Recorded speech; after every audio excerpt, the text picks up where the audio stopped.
When we think of ancient greatness, we picture the pyramids, Mesopotamia, Stonehenge. But the world's oldest freestanding monuments weren't built in Egypt. They were built in Malta, a tiny island, just 17 miles across. And yet over 1,000 years before the pyramids, people here were carving massive stone temples by hand. No metal tools, no wheels, no writing, just limestone, muscle and astonishing precision. They didn't build one or two, they built more than 30, each aligned with stars, solstices and the turning of seasons. Some stones weigh over 50 tons, moved without beasts, pulleys or mortar. And they didn't just survive, they still stand. But here's the mystery. We don't know who these builders were. No names, no language, no stories passed down. They left behind some of the greatest architecture in human history. And then, nothing. A civilization that thrived for 1,500 years, suddenly gone. No war, no fire, just silence. Archaeologists looked for answers in their temples, but the stones said nothing. It wasn't until we looked beneath them, into a hidden burial cave called the Zagra Circle, that the truth began to whisper back. There, deep underground, hundreds of skeletons lay undisturbed for millennia, and in their bones, preserved against time, was their final legacy. DNA. What scientists found inside that ancient genome was shocking. Not just where they came from, but why they may have disappeared. Because inside their bodies was a clue, a silent flaw that no one saw coming. This wasn't just a lost civilization, it was a trapped one, and the key to understanding their fall lies in what they didn't share with anyone. Because while the rest of the world mixed and moved, Malta stayed still, and that stillness changed everything. Because this wasn't just a peaceful island, it was a sealed world, and what the rest of Europe saw as ocean, Malta was seen as a wall.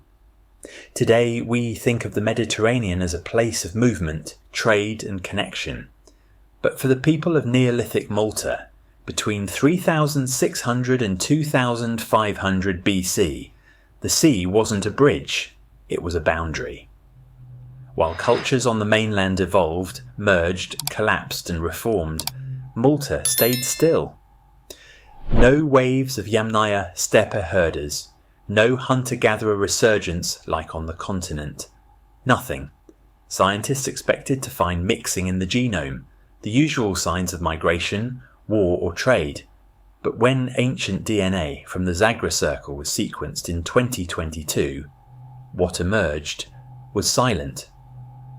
The builders of Gantija and Najdra had only about 6.8% Western hunter-gatherer ancestry. That's half of what's typical in Neolithic Europe at the time, and zero traces of steppe, Iranian farmer, or North African genes. No gene flow, no cultural borrowing. Just one closed loop. The sea had wrapped around them like a cocoon, and inside it, a society bloomed completely its own. But it came at a cost. We now know, from a study led by Ariano et al., that these temple builders weren't just isolated culturally. They were genetically trapped. The average effective population size? Around 382 individuals. On an island chain barely 300 square kilometres. A village, holding itself apart from the world for over 1,000 years. That's why the genomes show extreme inbreeding, with one individual, Zagrar 9, ranking as one of the most inbred ever found in the ancient world. This wasn't just community tradition, it was biology under pressure. But the question is, was it a choice or survival? Did they refuse the outside world, or did the world simply pass them by? Because in a time when migration reshaped entire civilizations, Malta stayed hidden in plain sight. And when the rest of Europe began to change, This island remained frozen, genetically pure, but dangerously alone. But how long? Can a civilization survive when the world forgets it exists? That question haunted archaeologists for decades, until they stopped digging temples and started unsealing graves. In 1987, on the island of Gozo, researchers opened a massive underground tomb known as the Zagra Circle. It wasn't just a burial site, it was a time capsule. Inside, they found hundreds of skeletons stacked in layers, surrounded by carved stone, ochre pigments, animal bones. Death arranged like ritual, but hiding something deeper. When scientists extracted DNA from 3 individuals in 2022, something remarkable emerged. Their genomes weren't just unusual, they were off the charts.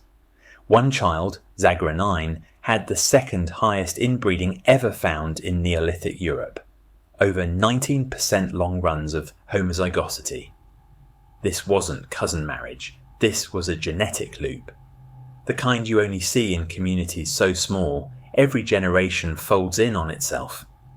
The data was precise. Their effective population size hovered around 382 individuals.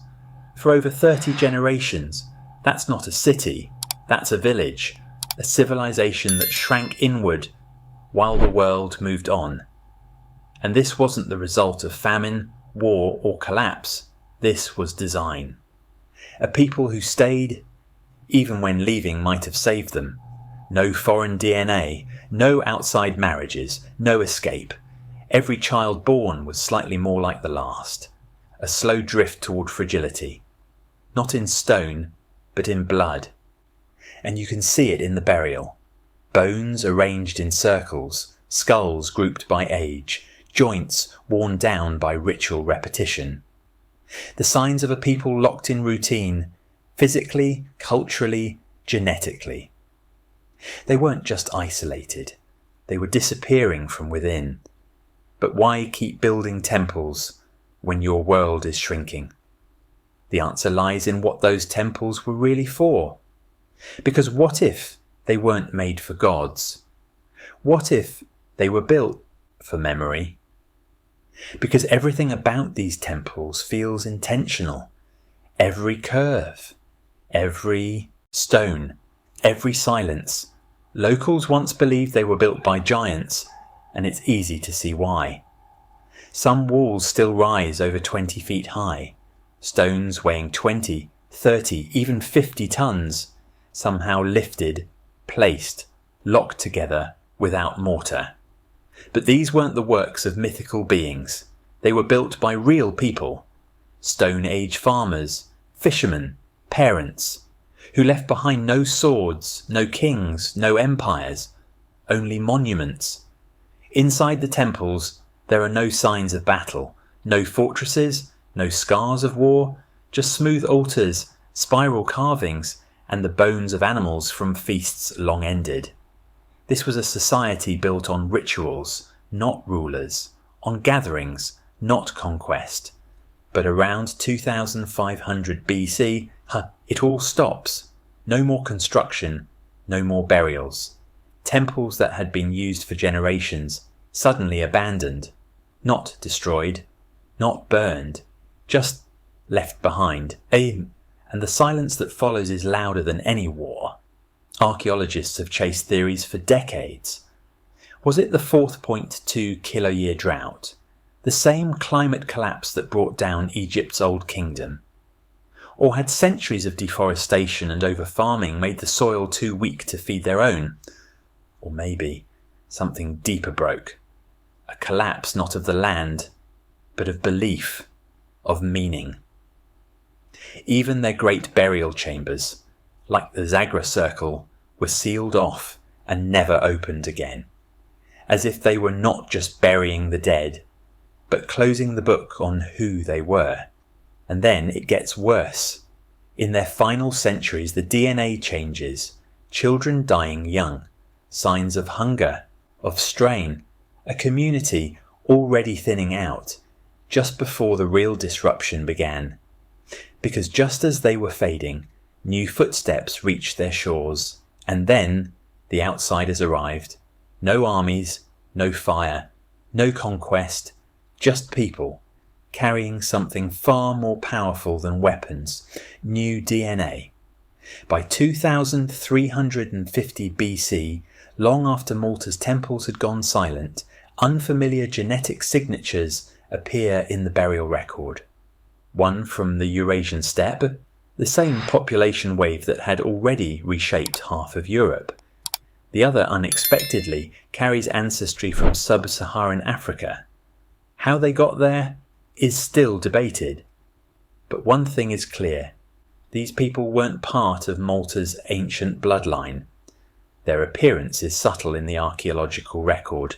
No destruction, no battles. But in the genome, they are a break in the chain. Children start dying at younger ages. Burial chambers once used for ritual become sites of mass interment. Temple platforms turn into makeshift cemeteries. Something changed, fast. Were these newcomers the answer to a collapsing population, or the final blow? Because to a people already weakened by centuries of genetic isolation, even a minor disease could be devastating. And if these outsiders unknowingly brought pathogens, through livestock, water, or touch, Malta would have had no immunity, no defence, no second chance. The science backs it. A 2022 ancient DNA study found no genetic continuity between these newcomers and the original temple builders. None. The genome that had defined Malta for over a millennium, gone, replaced, not diluted, erased, and yet the newcomers survived. Their genes flow into later populations. They endure. But the temple builders? Nothing. Not a single genetic thread in today's Maltese people. It's as if 1500 years of culture, labour, worship, memory simply vanished. Not on fire, not in war, but in silence. And what's most shocking? They left no trace in us, but something else remains. Not in blood, but buried deep in the bones. Because when scientists compared the DNA of ancient Maltese temple builders to modern people living on the islands today, they found nothing. No overlap, no inheritance, no trace. It's not just a gap, it's a rupture. The people who carved temples older than the pyramids left behind no descendants. Their genome, their entire biological legacy, ends in the dirt beneath Gozo. Today's Maltese carry a very different genetic signature. It points mostly to Sicily, with traces of Greek, North African and Levantine ancestry. Not Neolithic Malta, not the temple builders, and we know why. In the 10th century AD, during the early Arab period, Malta was nearly abandoned, a historical blackout that lasted over 100 years. The few who remained were scattered, absorbed, replaced. When settlers returned from Sicily in the late medieval era, they brought a new language, a new faith, and a new gene pool. The slate was wiped clean. So while the stones still stand, massive, weathered, defiant, the blood that once built them is gone. You could walk the streets of Valletta today and never pass a single person descended from the ones who raised Gantija. The oldest architects in human history, erased. But is that the full truth? Because some fragments don't show up in direct ancestry. Some survive in shadows, hiding in lineages we overlook. Whispers tucked into rare maternal branches, buried beneath waves of migration, missed by the average genome scan. So maybe it's not about what we see in the blood, but what still lingers in the quiet, forgotten corners of it. Unless a fragment still lingers where no one thought to look. And that's exactly what scientists began to wonder. Because while the direct genome of the temple builders vanished from Malta, something strange started to surface just outside its shores.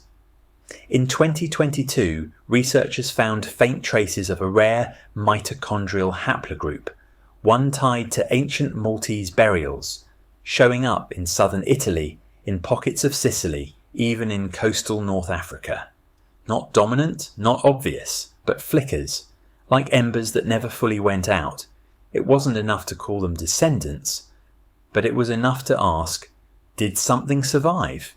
The bloodline may be gone, but culture leaves different fingerprints. Spiral carvings found in Malta's Menastra and Hagar Sim temples show up again on Sardinia's Domus de Janas tombs. Solar alignments, once thought unique to Malta, are mirrored in distant sites like the Nuraghe complexes and the Cycladic altars of Greece. Even the practice of feasting beside the dead, bones, food offerings, ceremonial fire, reappears across the central Mediterranean. It's as if memory migrated, not through genes, but through gestures. A ritual here, a symbol there, echoes of a worldview that never fully disappeared, just drifted. Because when you erase a people's blood, you don't always erase their meaning. Sometimes memory stays hidden, in art, in stone, in silence passed from hand to hand. Cultural DNA, invisible but persistent. And maybe that's why the temple builders raised their monuments so carefully, not just to mark the heavens, but to leave behind something no storm or sword could erase. But one temple, one structure among them, holds something else, not just architecture, not just memory, but evidence, and one structure still holds clues the genome missed. It sits on the southern coast of Malta, quiet, weathered, facing the horizon. Menastra. At first glance it's just another ruin, but step inside and the stone begins to speak. This temple, built over 5,600 years ago, does something extraordinary. Twice a year, on the spring and autumn equinox, sunlight cuts through its doorway and lights the exact edge of a central altar. Not by accident, not by chance, by design. These weren't just builders, they were astronomers. They read the sky like scripture, tracked solstices, equinoxes, lunar shifts, etched time into stone. And it wasn't just Menastra. Other temples like Hagar Kim and Tarxian show similar alignments. Light falls through specific corridors only on key dates, planting seasons, harvest times, birth rituals, or endings. They understood cycles of sun, of life, of return. So much so, archaeologists now believe these weren't just religious sites, they were calendars, instruments of memory. Which leads to the deepest question of all: if they could map the heavens with this kind of precision, if they saw the stars move, the shadows shift, if they understood the rhythm of nature so clearly. Did they see what was coming?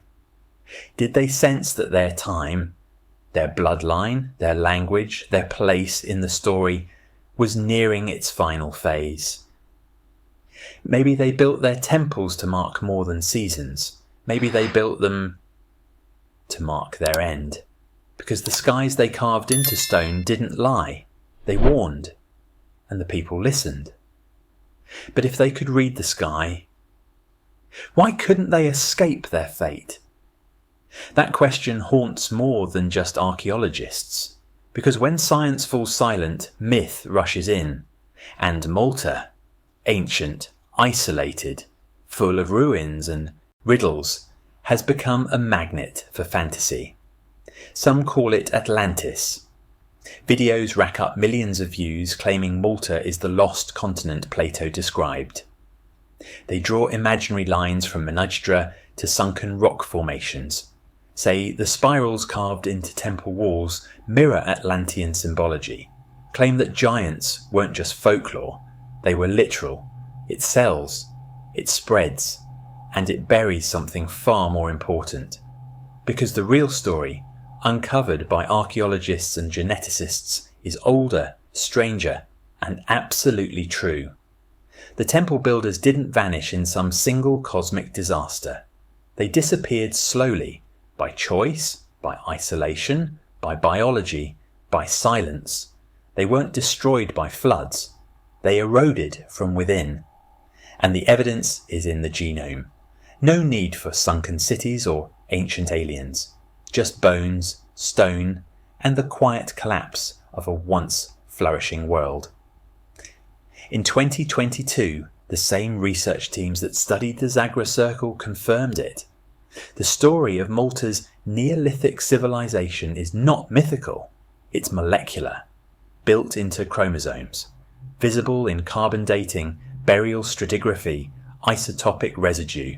Fantasy gets attention, but science gives us identity. Because when we replace the truth with myth, we lose something much deeper. The real humans who once carved their calendar into limestone, who feasted with their dead, who vanished not into legend, but into history's blind spot.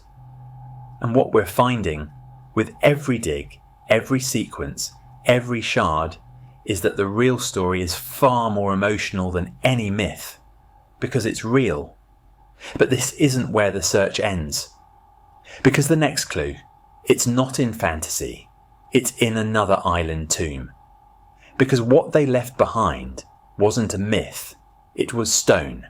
Stone that still stands, while empires fell and names were forgotten. For over 1,000 years, Malta's first builders lived without kings, without war, without writing. But they weren't primitive. They were precise.